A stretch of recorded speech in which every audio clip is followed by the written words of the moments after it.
Hello, and welcome to the first ever episode of the Brief Nerdity Podcast. My name is Ryan, also known as Rad Ryan from the old Gamer Rants days. And I'm Trent from nothing. Oh, come on, you came from somewhere. You could at least acknowledge your mother. Kansas City. The place where tornadoes happen. And barbecue. Sure. How's it going? Good, how are you? Fantastic. We're going to talk some nerdy in a brief podcast. I see what you did there. I know, I'm so clever. So for those of you who don't know yet, we're kind of starting up this Brief Nerdity. Just, what would you call it, Trent? I mean, we got podcasts, we're going to do Twitch streaming, we have a website now. Yeah, so we're going to be just discussing and writing and making videos and podcasts about all things nerdity or nerdy. TV shows, comics, books, video games, movies, really anything that strikes our fancy and that we're feeling excited about in the realm of nerddom. You know, because we're nerds, you know, so it works out. And one thing I kind of want to talk about, I guess, really, really early on is that we're both going to try to focus on things that we each enjoy or enjoy collectively, and that's going to be kind of the focus of our topics here in our podcast and in our writings and videos we make and everything like that.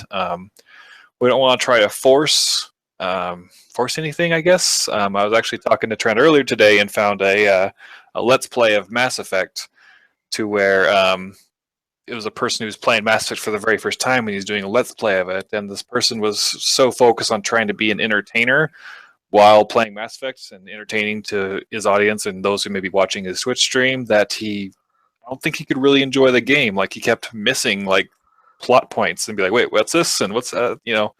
So, Jenkins, no. Yeah. So we're going to try to just make it our natural selves. And if you all seem to enjoy us, our personalities, and our likes and interests, then I think you'll do just fine here. And we'll be glad to have you a part of our community.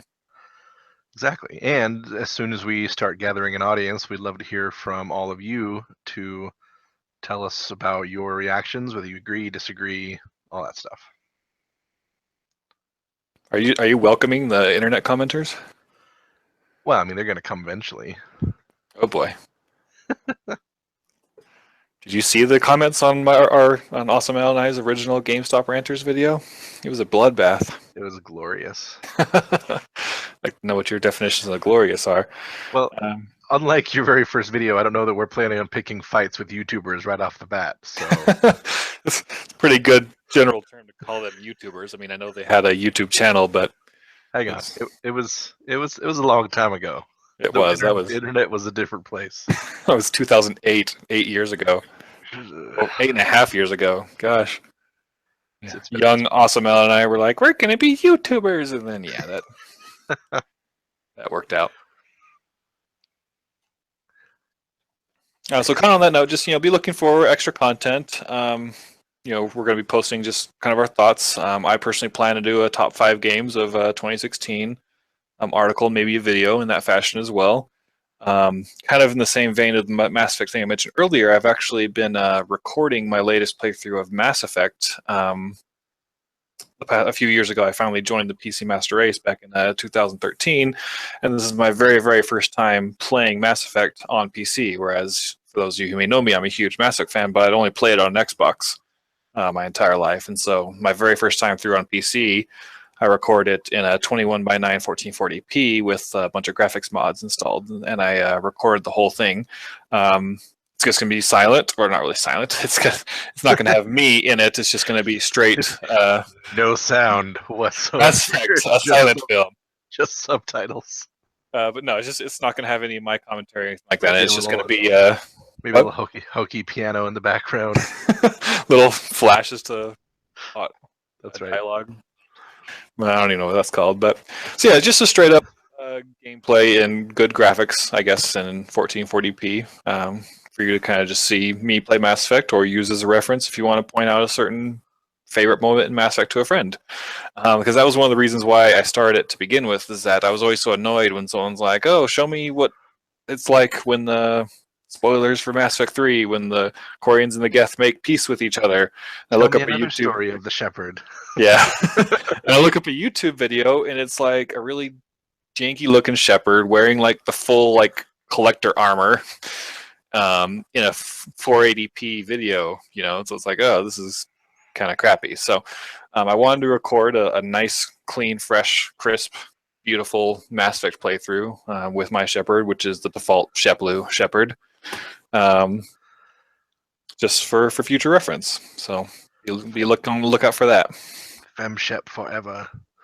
And I did actually watch my girlfriend play Femshep, and I will acknowledge it that Femshep is the superior Shep. But Yes. my Shep will always be Sheplu Shep. I know, it's okay. So yeah, Trent, is there anything that you had on your mind as far as new content coming soon that they could be on the lookout for?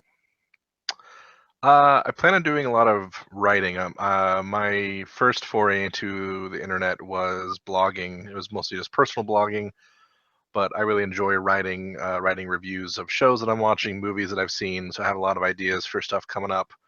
I want to kind of talk about my fall 2016 TV shows in review, new shows that I like, shows that have been going on for a while that I think should die, things like that.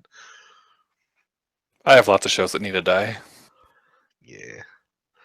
So, yeah, just planning on doing lots of writing. I want to start to maybe do some Twitch streaming or video capturing of games that I'm enjoying, like maybe some Overwatch or who knows what else I'm working on. But yeah.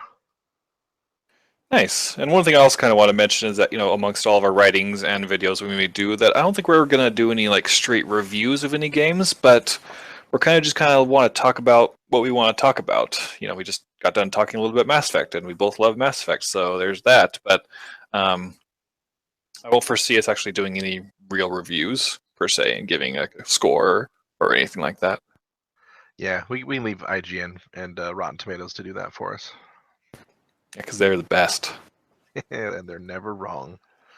Well, I mean, like, I know we talked about this earlier, but I think two recent games that didn't do so well in the review department, but both you and I ended up enjoying immensely. I mean, for me, it was the 2016 Doom game that came out. A few places that I quote unquote trust, you know, gave it mediocre reviews, and so I didn't get it at launch, and then ended up getting it on a Steam sale when it was like $30 or so during the summer. And Doom is debatably my game of the year at this point. Wow. I mean, it's so good, like so good. I loved it so much, and this is coming from someone who only dabbled in previous Doom games. I mean, I think everyone has played Doom 1 at some point or another for some little bit, or if not the full game. I only played a little bit of Doom 3, and that's kind of the extent of my Doom knowledge, but just I decided to get Doom on a whim after a $30 Steam sale because I had heard other places that it was really good, but a few places on the internet said it wasn't good. But yeah, it ended up being my it's a contender between two other games for my game of the year at this point. And then Trent, I understand you had a recent encounter with the Dragon Age Inquisition DLC. Yeah, I remember being kind of put off by the reviews that all three of them had gotten from IGN in the first place, and I found myself pleasantly surprised. I don't know why it took me so long from finishing Dragon Age to getting back into the DLC, but I just finally finished all of them. And I think some of the points they made were really good, but overall I was really, really happy with all three of the stories and all three of the zones and the level designs and the bosses and everything. So. And then your review of it, you know, encouraged me to go pick up the DLC here in a Origin sale that was happening a few weeks ago. So now I have all the DLC, though I will be saving it for a little bit later because I have way too many games on my plate right now. This holiday season and the Q1 that's coming up for the game releases is going to be insane. So what is aside from Andromeda, which I think is obviously everyone's probably the biggest excitement for 2016, what is your second most exciting? Zelda, Breath of the Wild, probably. Okay, that was easy. But the not so easy one would probably be South Park: The Fractured But Whole. Oh yeah. I'm a huge South Park fan in general, and I loved the Stick of Truth. And so Stick of Truth, for those of you who know, had a little bit of a rocky development. It was originally going to be published by THQ, but then THQ went under. Then it got switched developers to Ubisoft. And then Matt Stone and Trey Parker both talked about how difficult the video game development process was, and they kind of had no idea what they're doing and kind of had to learn as they went along. And you could see a little bit of that in the final product when it came out, even though the game was still a masterpiece in my opinion. But I feel that with the Fractured But Whole, they have perfected. I know you can't.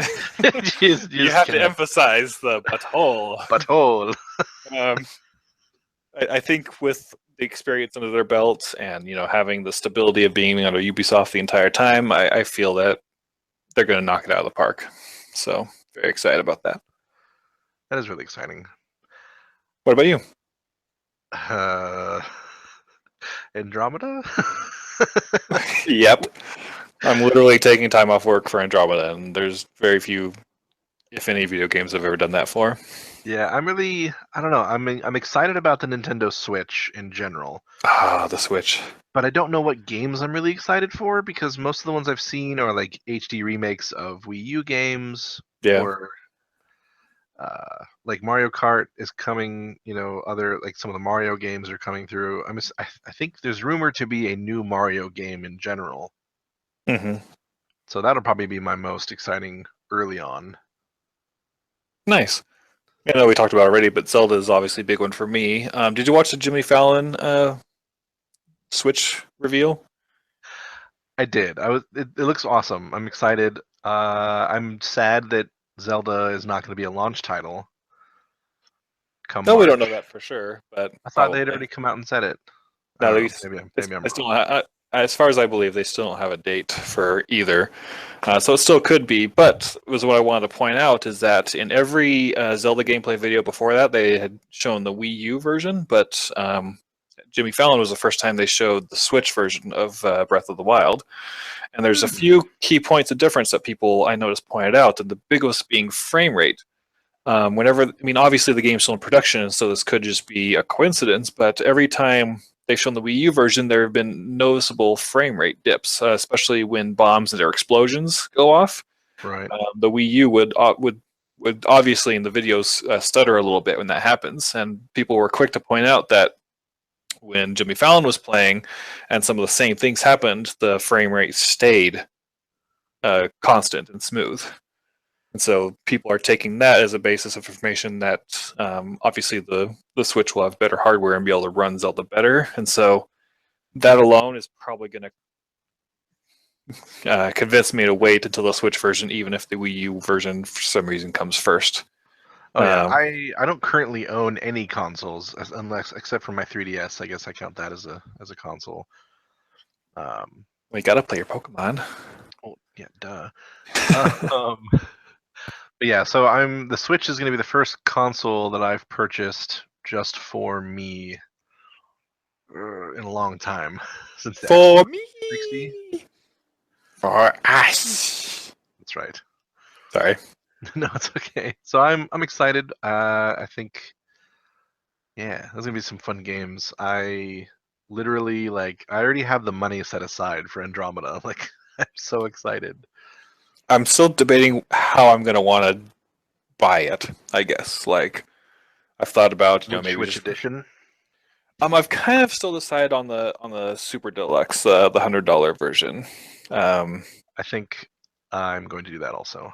Because I kind of debated because it really is quote unquote, yeah, it really is kind of a waste of money, I guess, because it's $30 more than just the deluxe edition, and the only extra benefit you get extra pack and multiplayer every week for the first 12 weeks, and they get some of their super packs.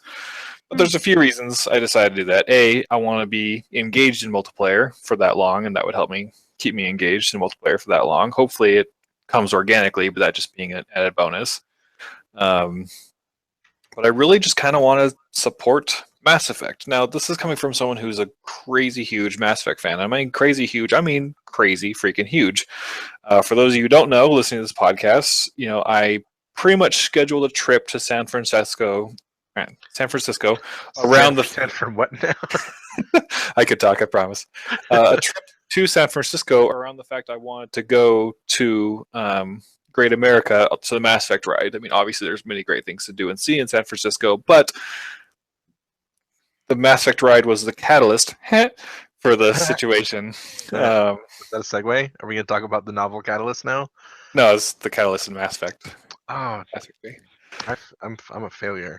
But Sorry, yeah, I'm binging the Catalyst novel right now to get ready for Rogue One. So like, yeah, we'll talk about that. Catalyst But is on my mind. but I basically scheduled a trip to San Francisco specifically for that reason, and the other things were just bonuses, so to speak. I also spent hundreds of dollars and literally hundreds of hours of time putting together my Shepard cosplay for nothing more but going to Comic-Con and walking around in that cosplay. Are you gonna Also, go on the ride in that cosplay? I wish. It was in my Trent, the trunk of my car. I was like, I just don't know if like I'll get in trouble or kick me out, or the workers will be super weirded out. But Or they're worried pieces are gonna fly off of the ride. well, it's just one of those like 3D shows, I guess. You kind of sit in a thing, and there's a big 3D screen, and your chair moves and stuff like that. Gotcha. I was picturing like the Batman ride from Six Flags or something. No. That's unfortunate. I'm sad now. Have you been to Disney or Universal before? No. Okay. The only time I've been to California was LA for the Star Wars Celebration last year. Well, you're going to be in Orlando in April, and we're going to do Universal, so you can do Harry Potter then too. So I'm so excited. But yeah, so I mean, I'm overly a Mass Effect nerd, and the fact that I did all those things for a franchise I love, I can easily throw down an extra $30 more in support of my love of this franchise, so it goes away, because we all know that if EA doesn't get enough money for certain franchises, that sometimes they just put an axe in those franchises. Like those of you know, those of you know me from my Gamer Rants channel know that I love Dead Space, and I bought and loved all three of those versions. Some of them were better than others, but I still loved all three of them. And 3 didn't sell well enough for EA to continue the franchise. And I'm sure there'll be a Dead Space 4 or a Dead Space reboot at some point down the line. But as of now, there hasn't been a Dead Space game in several years. So just remember to not touch the baby. Don't touch the baby. Don't touch the baby. But yeah, so that's the end of my Mass Effect rant. I'm going to be buying the $100 version. I probably will too. The reason why I'm thinking about it right now, I was a little bit of a humble brag. I was recently named Employee of the Quarter at my work.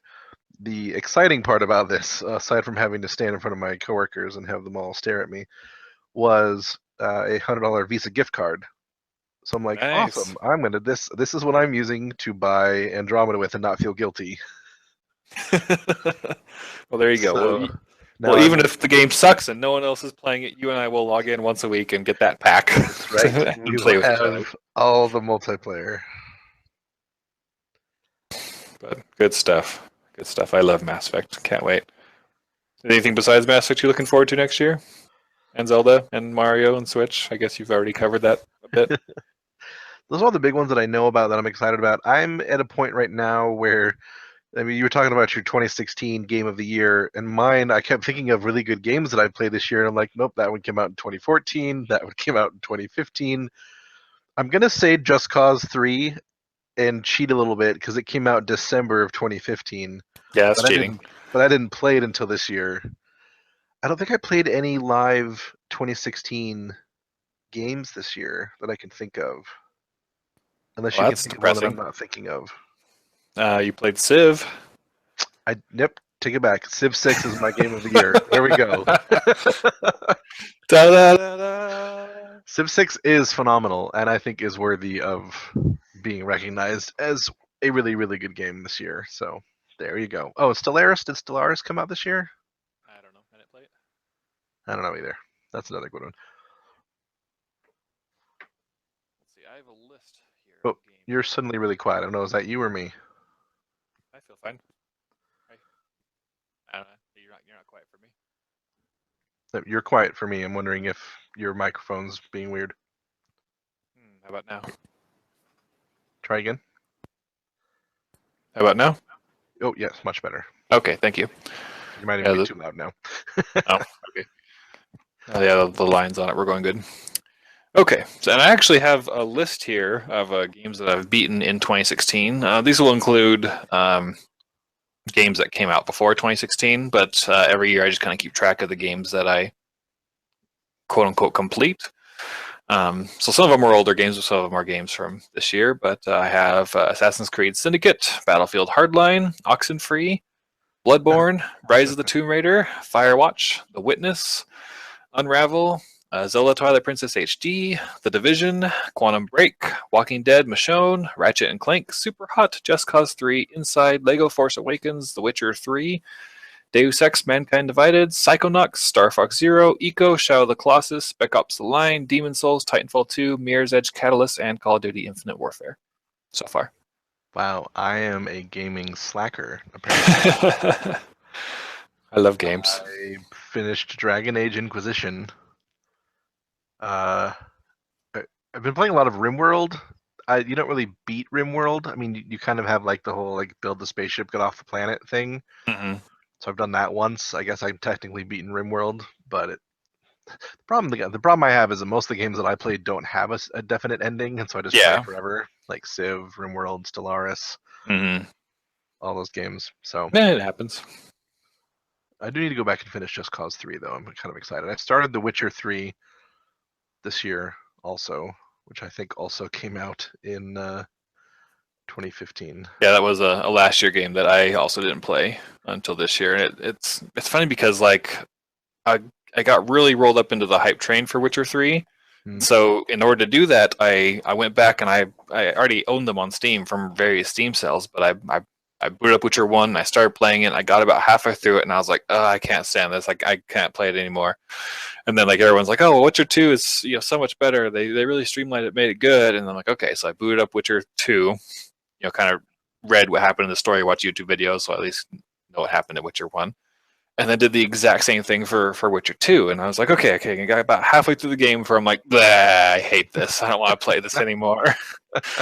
So that killed my desire for Witcher 3 because, it was going to come out like maybe a month or two after that. And so it came out last year. And I was like, nope. I got burned twice by Witcher. Nope. I have to take back I'm sorry, Civ 6. XCOM 2 is my game of the year for 2016. Oh, nice. Spoiler. What? Spoiler, you're supposed to like write an article about it and make it all... We've been talking about this whole time. I know, I'm just kidding. I know. But no, seriously, that game was so much fun. I put way too much time in it. Nice. The first XCOM is a game I also couldn't really finish or get into. And it wasn't until you told me later that I was doing what's called an Iron Man run, I guess. This is coming from someone who's not a XCOM expert by any means. But like, I didn't know that like reloading your save when you suck at it was part of the process. I was like, oh well, that guy died. Oh well. And then would go on to the next map, and it got to the point where like I could not win. Like I would have to start like all the way over, or find like an old save where I didn't overwrite my previous save. So I basically, long story short, I played the game wrong, and I got screwed over for it. So. Well, I mean, some would say that you played it right, and then you just lost. Yeah, true. Because I play the Care Bear version where nothing can go wrong. No, it was pretty fun. Nice. I'm glad you liked it too. Yeah, it was good. It was good. What sort of games are you playing right now? So right now, I'm still playing a lot of RimWorld. I got back into that again here recently. Have you played RimWorld? I haven't. Do you know what it is? Nope. So it is a PC early access game, kind of along the lines of Dwarf Fortress. I don't know if you've played Dwarf Fortress or Prison Architect. I haven't even heard of those games. So it's a third-person, like top-down base building where you don't have direct control over the people that you're managing. So you tell them where you want them to build, and then you have these people that run around and they go through their day like they would normally, just kind of following your set of preferences. Like you tell them like this person's in charge of construction, this one's in charge of mining, this one's in charge of this or that or whatever. And you set these levels of hierarchies in place, and then you let them try to carry out everything and survive.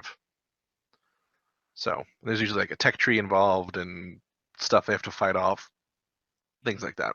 So it's super fun. It's on Steam. It's still technically early access. They're kind of adding new things to it all the time. A bunch of us in the group that I game with a lot that recently did a stint in 7 Days to Die, which is a third-person survival resource building, also early access game. I'm playing a lot of early access. You love early access so much, why don't you marry it? Well, maybe I will. You love supporting developers who don't finish games. Yeah. It's all just like you're defeated. Yeah. It's all Minecraft's fault. Because they're the ones that have actually did it right, finished, launched, all that jazz. Everyone else kind of followed. Then you have people like Ark who release payable expansions before the game is finished. Yeah, and they definitely punched themselves in the face with that move. I do still like them as a company. They churn out updates on their early access game like no one else that I've seen. That's good. So I give them a little bit of a break. I mean, it was really stupid for marketing. I think the real reason, and obviously this is just speculation, I think it has to do with the lawsuit they were facing, and so they needed kind of an influx of capital. I don't know anything about the lawsuit. What's that about? There was a company that some of the founders of Ark's current development company, software studio, that left another company, and that previous company is claiming that a lot of the code that Ark is built on was taken from that other company. And so they were sued, and then they settled, I think, in the millions. So they were hurting a little bit. Gotcha. But still a really super fun game. One of these days we'll have to get back into it and make you play it. Someday. I tried it. I was pooping everywhere and punching trees, the works. Yes, the pooping and the dinosaurs and the punching trees. That pretty much sums up Ark. And the 12 frames a second. That's your problem. Hey, I have a 980 Ti. It's not the newest or the best, but I'm just saying, I had more than 12 frames a second, so I don't know. When I played it I'm sure it's been updated or patched since then, but I was just like, oh, looks like a potato. They've done a lot of optimization since then. I'm sure it was pretty early when I hopped in. So well, that's cool. As you know, I've been playing Mass Effect to get that game playthrough recorded. Also the new Division content. Haven't played the new Division content quite yet, but all the hype and excitement surrounding it has gotten me back in. We've played some of the new Division content, just not the newest of the new Division. It was new to us. Yeah, that's true. So we have a couple incursions left to do, and then we have to do Underground and then the new Survival. The new Survival is what everyone's going crazy over and excited for. So we could just skip straight to that and do one of those. We can, if you want to, but it's up to you. Maybe. But either way, loving the hell out of Division again. Trent and I were some people who, despite its flaws, still really, really loved it at launch and genuinely enjoyed our time playing it.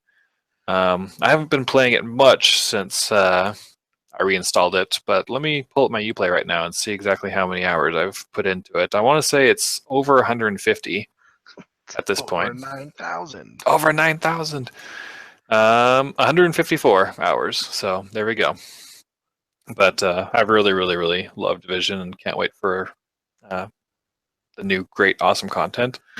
The Rogue One DLC just came out for Battlefront, and even though Battlefront is an extremely meh game, it was a little bit exciting to get that new content and get a taste of what's to come here in Rogue One this week. I'm so excited. I know, it's going to be so good.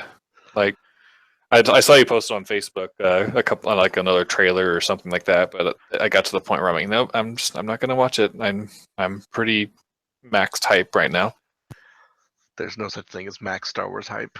I know I just don't want to get overindulged because you know me and my hyper analyzing every small thing, and because of that, I feel like I know like 80% of this movie already, and so I'm hoping there's going to be some pleasant surprises in store. There's got to be some surprises in there still.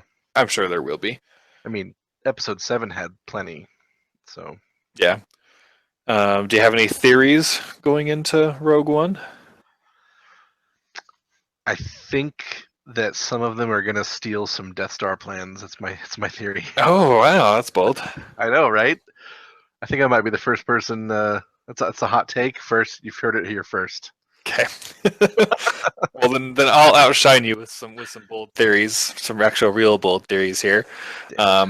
So a few things I've noticed. I've read every comic and every book and watched all of Rebels, so I'm completely caught up canon wise. And one thing I've noticed that Lucasfilm and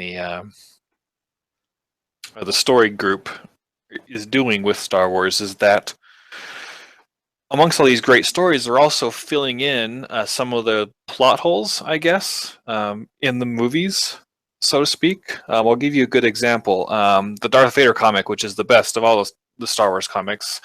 There'll be probably very minor spoilers, but not really going forward. But, you know, it was... Who Darth Vader was in A New Hope wasn't clear when you just watch A New Hope by itself, right? Like, right. He's this badass dude in a black suit who chokes people with his brain. But at the same time, you know, he's taking quote unquote orders from Tarkin. Doesn't really seem like he has any authority, especially like these other Imperial officers are like, you know, smack talking him, and that just doesn't seem like a good idea. And then he goes from there to Empire Strikes Back, you know, a few years later, and all of a sudden he's like in charge of all these admirals. Everybody fears him. He has the entire, or like a large portion of the Imperial fleet like at his command, his own superstar destroyer. So one asks, how does he go from that point, or point A to point B, from A New Hope to Empire Strikes Back? And a lot of that is answered in the Darth Vader comic, because it pretty much fills the gap in between A New Hope and Empire Strikes Back, and shows how he goes from that point, and quite frankly, a very low point in Vader's quote-unquote career is that, you know, he just got the first Death Star blown up, so Palpatine is very happy with them, and Palpatine kind of... I'm just kidding.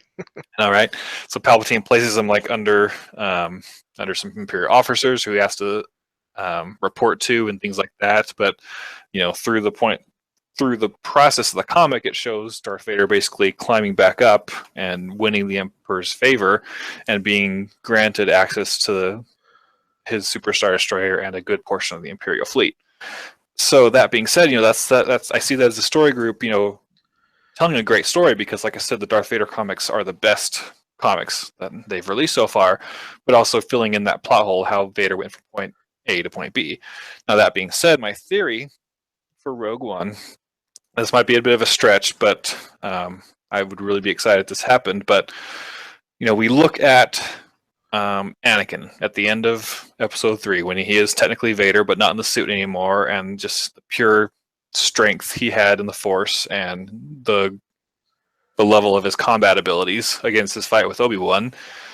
And then we've seen instances in current Star Wars canon of Vader just being an all-out badass, for lack of better words, in his quote-unquote prime, either like before A New Hope or things like that.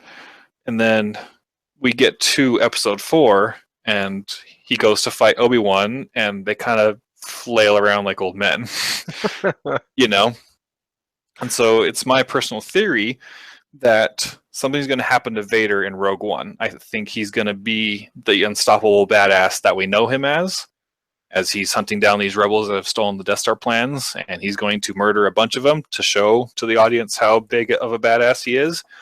But I think at some point, like, he's going to get injured, and that's how basically they stop, or quote, not really stop him, but more slow him down. And so I think that's going to be kind of an explanation as to why he's a little bit slower, I guess, in episode 4. Does that make it at all sense? It makes sense. I'm curious whether they would break the fourth wall in a way, like by trying to come up with story reasons as to why their 1970s choreography was a bit lackluster. It's true, and I know it's a bit of a stretch, but for those of you who may not be as familiar with Star Wars current canon as I am, there's a couple more of those, like filling in minor plot holes. It's true, and that have always existed in the movies, or at least maybe reared their head after the prequel trilogy aired. like how does Luke learn how to move things with his mind? It's noodles. I never would have dreamed noodles. that it was pasta. He had the noodle dream. He had the noodle force dream, yeah. Well, what was that book called? Heir to the Jedi. Heir to the Jedi. Yep. That's debatably the worst Star Wars canon book that has come out so far. It was pretty bad. No, Twilight Company was the worst. Twilight Company was also pretty bad. There were some brief redeeming moments of Heir to the Jedi, but a lot of it was just so bad. I almost can't remember some of it. I remember he had a girlfriend and she died, spoilers, and that's pretty much it. Did she die? I think she did, because I remember being oh, surprise, the girl he has a crush on dies before she could be introduced in Empire Strikes Back. Yeah, I couldn't remember if she just disappeared or if she died. It's one of the problems they're going to run into, especially, and that's the thing that I'm really worried about with this Rogue One movie, is that how do they explain where all these people went if they become these big? Because all the previews and the trailers are showing Jin being the one who's rebellions are built on hope and all this positiveness and huh? I love your accent. Thank you. You can tell how many times I've watched the trailer, but she's this kind of motivating figure, that kind of this fire starter, and I've got to think that she's either gonna die or turn, or there's got to be a reason why she suddenly is just not there anymore. And that's the problem. They're gonna have a lot of these prequel / mid-story stories. Well, I think one possible reason. I mean, first off, I hope they all die, and they all should die, and that'd be the best thing to happen. I'm not a bad person, I swear. Morbid much? But how much do we see of Yavin in episode 4? 5 minutes of it, maybe. It's all focused on Leia and Biggs and Wedge, so she might have been okay, I got the plans. I'm going to take 2 days to nap here in the Yavin base. So that's happening. I mean, it doesn't. And I guess you could say she's one of the background people in Empire Strikes Back, but then you come to Endor, and it's if she was there before Han, you'd think she would be on the Endor team. True. She's probably dead. And that's what I'm thinking. It's morbid and sad, but it would also give you that Darth Vader moment you wanted, assuming that they all die. I'm curious what's going to happen with Krennic. He is my most interesting person of all right now. He gonna die. Probably. I think he's gonna get Vader choked. Yeah, I think Vader's gonna kill him. And I think Tarkin is going to be actively involved in that. Mm-hmm. So, switching gears a little bit, how far are you through the prequel novels, Star Wars Rogue One Catalyst? I'm a little bit more than halfway. What do you think so far? I really like it, actually. Right? I was a little bit. It's a little bit of a slow start. It did. When they're in the Clone Wars era, but so many of the moving parts and the explanation and bridging the gap between the Clone Wars and I had a lot of questions about how does this transition work? Mm-hmm. And they're answering so many of them. This is the novel I wanted Tarkin to be. Yep. And it's so good. And every chapter with Krennic and with Tarkin, spoiler, and with Galen and Lyra, all of it. It's just, I love it. It's great. Good. I'm glad you like it. I also loved it.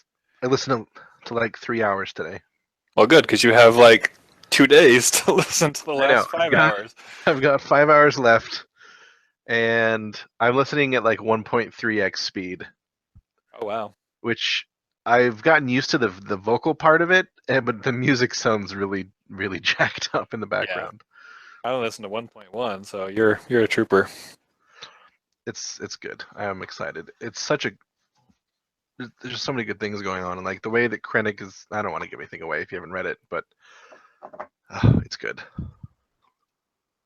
Speaking of good, you know it's not good. The CW shows this season. That's not completely true. It's pretty close. Oh yeah, yes, it's not completely true, but I don't know. I think Flash is the worst it's been. Arrow, everyone on the internet seems to like where Arrow is going, but I don't think it's ever recovered from its season 3, which I didn't like. Well, you didn't like season 3 or 4. No, I really liked what happened in the finale, the winter finale, mid-season finale, whatever they call those things. I actually haven't seen that one yet, but you could spoil it if you want to. I don't care. Now you should watch it. It's good. Okay, that's the only episode I haven't seen. So, it's finally dealing with Oliver's kind of schizophrenic morality. And it's like, I kill people, I don't kill people, I kill people, I don't kill people thing. And it's interesting. It's introspective, at least, which is good. So that's a big word. Used a big word I didn't understand. Oh, introspective. You'll learn someday. I have a word of the day calendar. Maybe it's tomorrow's word. But no, I like Supergirl. Flash is okay. All right, well, let's pause on Supergirl since it's the Monday show. So what do you like about it this season? Because I can tell you what I don't like. I don't like Jimmy Olsen being a superhero and doing the whole CW shtick of like, no, don't tell him. No, I'm so useless. I need to be able to protect people. Okay. Bullshit like that. I will admit, I hate, what is he, Guardian? Is that his? Yeah. Guardian.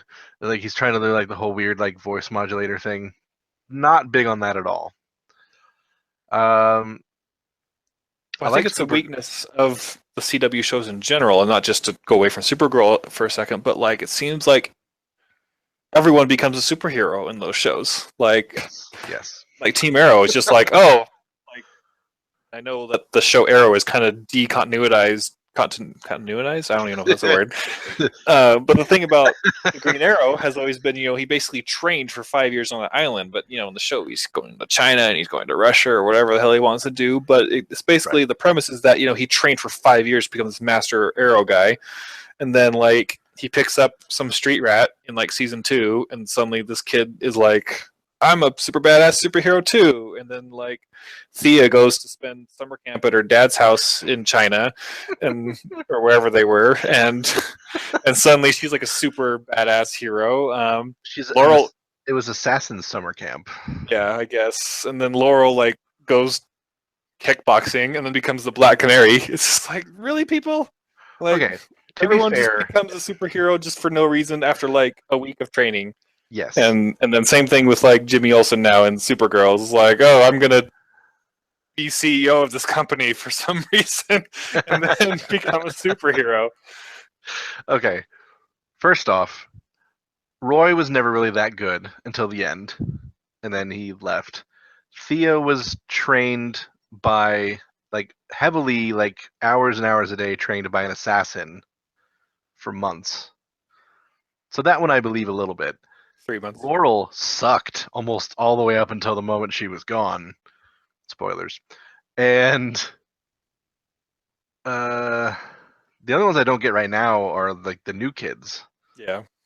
Like I kind of get the guy with the hockey mask, because he's just shooting guns at people, and he was kind of a vigilante, I guess, supposedly before this. But like, techie guy, he doesn't make any sense that he's any good at this. Yeah, it's just so frustrating all the time.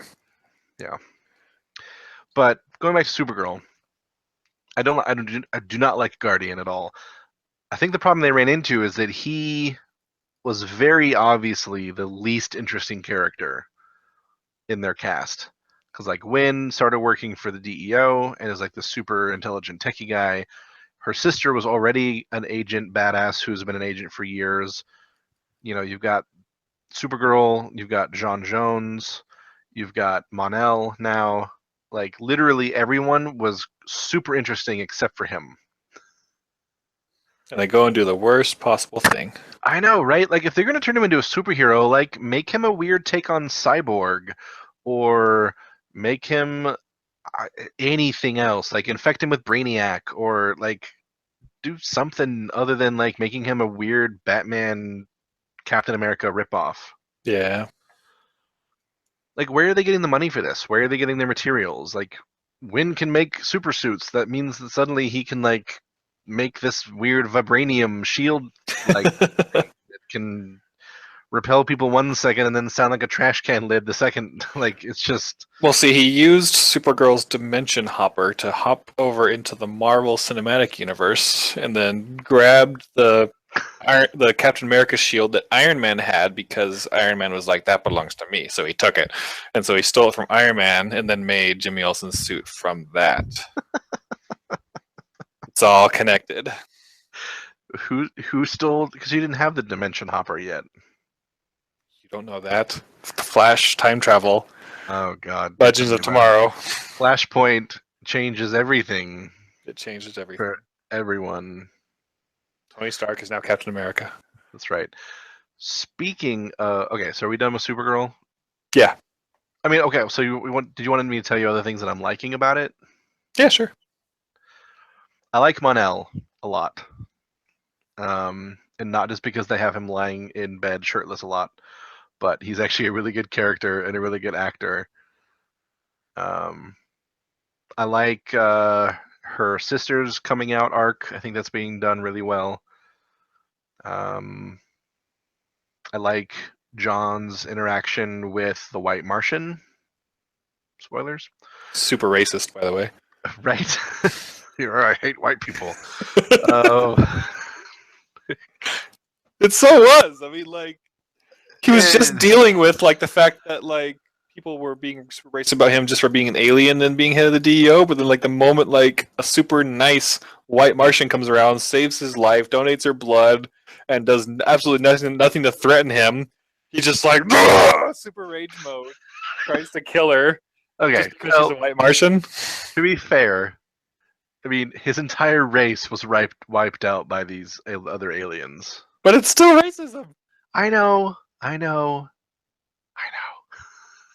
just saying that there is a character motivation. He's not perfect. It was a character motivation. It was just a dumb character motivation. Yeah. So that's that. Flash is decent-ish. That's a good way to put it.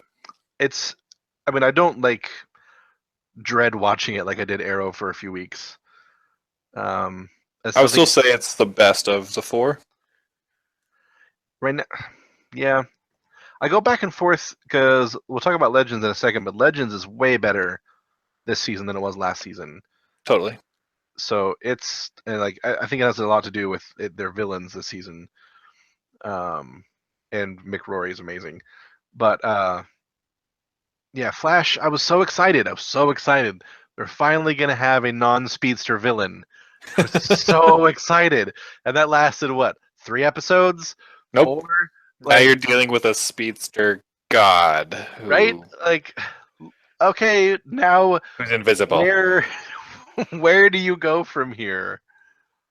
Like, literally, you cannot top the god of speed. So after Barry beats him somehow, there's going to be no challenge left that he can't beat. You're painting yourself into a corner super quick. Yeah, I agree. But one thing I'm happy about is that we're only halfway through the season and they're kind of moving it along as long as they keep the same pace. Like, I felt that even though I love the 2 other Flash seasons, I felt like they kind of spun their wheels a little bit. This one seems to be moving on quite a lot. We already know who Alchemy is. We already know who the big bad of the season is. You know, it's moving in a good direction. So that I like about Flash. But what I don't like is Cisco right now. I've always haven't really liked Cisco. We talked about this earlier on, but I felt like he was nerding too hard. Like, hello, fellow nerds, I'm a nerd. I reference Firefly. Kind of more. Just I felt like It was the writers like trying too hard to make a relatable nerdy character, and I felt like it was ungenuine, and so I never really liked Cisco in that manner. But then just this whole season with Barry killing, quote unquote, killing his brother is just so ham-fisted and annoying, and I literally like make a loud gurgly sound every time I'm watching it. Probably drives my girlfriend nuts, but loud gurgly sound, huh? I just go like, "Wah!" Every time he's like, you killed my brother. Oh, man, I'm a mopey bitch. Well, that's the thing. It's like it's frustrating at the beginning. Like he was really mad that Barry wouldn't go back in time to save his brother, and then he got over that. And I was like, oh, great. Okay, we had our friendship moment. They're back to being friends. And then it's like, oh, you killed my brother. Blah blah blah. I was like, what? We did this already. Like, can we go back to them being friends again? Yeah. So that was just annoying. Also, how everyone's getting flash powers. Like at the beginning of the season, you had that bad guy. I can't remember his name. The bad guy, like from Flashpoint, who had speed powers. The rival. Yeah, the rival. And then you had Chick Flash, and then you got Kid Flash. It's like, okay, yep, they're just trying to do the Arrow thing where they have a billion people with the same powers, so they could have a rich, diverse cast of colorful characters. So if you don't like Barry for some reason, you like Blackberry now. So racist. But I've really been enjoying Wally's development this season. I think that he's got the most interesting story thus far. I don't like the new HR. Oh no! Why do we disagree on everything in the show? I love him. He's so fun. Nope. Give me season 2 HR back. He's quirky. He's too quirky. I like it. That actor's got to be having so much fun with this role, though. He definitely is. But also, I didn't like how Emma Frost just had to be evil. It's like, I got powers, but that makes me evil for some reason. Yeah, that doesn't make it. I didn't like that at all. It's like using my frost powers makes me change my brain chemistry for some reason, and I'm now an evil person. Yep. But I can be talked out of it with the power of love. And punching Malfoy. Yes, I mean that was a good moment. Yeah. Also, it's like, okay, did anybody else just completely see the alchemy reveal coming? Oh yeah, totally. He's the only new person on the show. Yep. So unless they're gonna have alchemy be some rando that we've never met before, which I was actually kind of hoping for. Though when they show this, it's like, you know how in TV and movies they have they work you through this big reveal. And it's like the music gets all big and they show the mask in the drawer and it's like dun dun dun. I'm like, and yep. Did no one else know this already?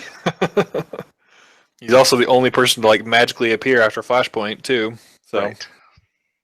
Yeah, that's ugh. Yeah. All right. So, do we want to go to Arrow, or have we already talked enough about Arrow? I feel like we talked enough about Arrow. I think we should talk about Legends real quick, and then maybe wrap up. Okay. We're getting close to an hour, I think. Okay. Love Legends this season. I'd say it's pretty good. All the eras they're going to are fun. I'm not a big fan of Jonah Hex, and especially his bad scar makeup. Yeah. And his I gotta talk gravity all the time. Is that even possible? For your skin to be I don't know. Bended over your mouth? I literally Googled that. I couldn't find what that was to find a good Google search on whether or not that was possible or not, because it just bothered me. I have no idea. I was thinking the same thing too. It's like that guy's got to be really careful not to open his jaw too wide. Yeah. Phrasing. Are we not doing phrasing anymore, guys? Is that not a thing? No, it's okay. So aside from that, he's withstanding. When they go back to stop the atomic bomb at the beginning and fighting the Nazis with the JSA, that scene was awesome. I love that the whole Damien Dark and um, Reverse Flash. Eobard Thawne Reverse Flash team up. Have you seen the winter finale of this one? Yeah, How would you watch that one and not Arrow? because I watch all of them with my girlfriend, but Arrow, and so I Ah, have to watch Arrow on my own because she can't stand Arrow enough to even watch it. So I I watch have it on my own. I have a theory that ties Legends of Tomorrow into something that happens at the end of Arrow, but I don't want to talk about it. You could go ahead. I don't care. You sure? Yep. Okay. So I'll leave the big moral story of the whole thing aside because that was actually still really good and you should experience that. But randomly at the end, Oliver walks into the Arrow Cave and Felicity is standing there. And she says, "Hi, Ollie." And then it cuts to black. So I'm like, First off, what are your thoughts? That she says hi, Ollie. Oh, to Felicity. Duh. Sorry. Laurel. I'm an idiot. Okay. I was like, I okay, was like, well, why that's wouldn't Felicity be standing there? quite the cliffhanger there. Whoa, Sorry. Felicity's in the Arrow Cave. Whoa. Sorry, I'm tired. Laurel is standing there, Oh, and she nice. says, "Hi, Ollie," and then it cuts, and I was Mhm. like, "Huh." So I have a couple theories. First, are you surprised that she's back? No, not at all. Okay. Especially if you know the Green Arrow lore, so to speak. Right. So there's a few ideas based on the state of the Arrowverse at the moment. You've got Earth 2 slash Earth whatever alternate dimension Laurel. You've got the fact that some other means like the Lazarus Pit existed and was used. Mm-hmm. Or, and this is my favorite theory that has to do with the Legends of Tomorrow. So we know that Reverse Flash and Dark and really randomly this week, Merlin are working together and they're talking about how they're changing their destiny. Dark killed Laurel. Yep. And if his future is now changing, it could be changing the timeline in ways that the Legends slash Flash haven't detected yet. And Laurel is now alive and was never killed in the first place.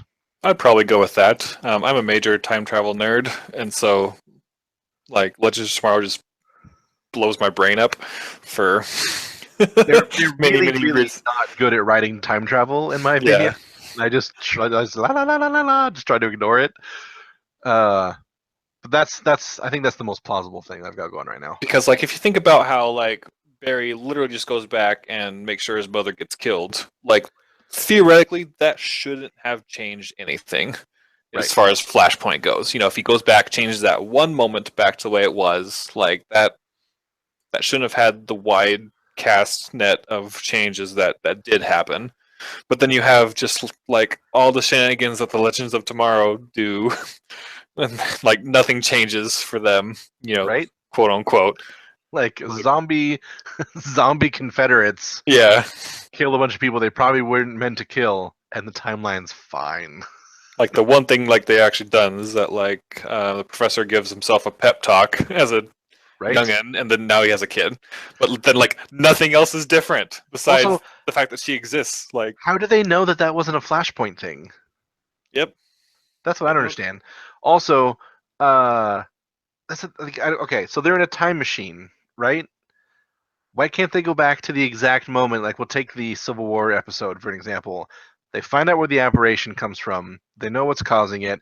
Why don't they show up like 5 seconds before that weird Western guy finds the dude walking around with the thingy and take him away? Hey, crisis averted.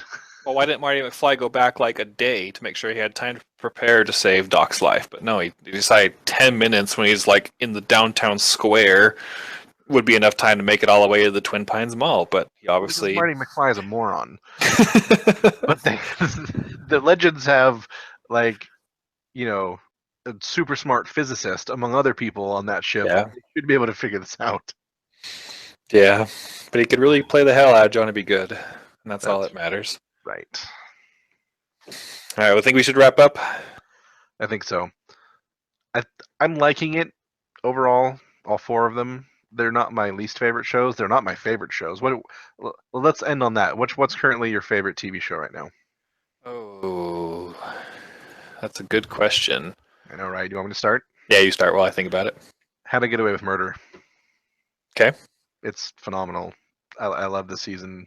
It's not quite as good as last season yet, but it's really good. I mean, if you want me to cop out, I'd probably say Star Wars Rebels. Boo. Either that or maybe South Park. South Park was on point this season. Are you watching like Westworld or? I am not. I'm going to watch it though. Okay, that makes two of us. But yeah, that's probably my favorite as of right now. Rick and Morty's not on yet. Neither is Better Call Saul, so or Game of Thrones. I love that we have such different views on television. Well, you're gonna love Rick and Morty someday. Nope. No, I'm not. Yes, you will. Everybody loves Rick and Morty. All right. Why don't we wrap up by telling everyone how they can get a hold of us and leave comments? Well, we try to touch everywhere in the internet. That way, we're on every FBI most wanted list possible. Phrasing. But we have a Twitch page. We don't use it super often right now, but keep an eye out for us. We have a Facebook page. You can find me on Twitter. Let me see here. You can find me just at Brief Nerdity on Twitter. Our Facebook page, let me get it pulled up here. I believe it's just facebook.com/Brief Nerdity, but go ahead and do that real fast while Trent talks us out. You can also go just to our website, briefnerdity.com. We're going to have a lot of content up there soon. We're going to have a main blog.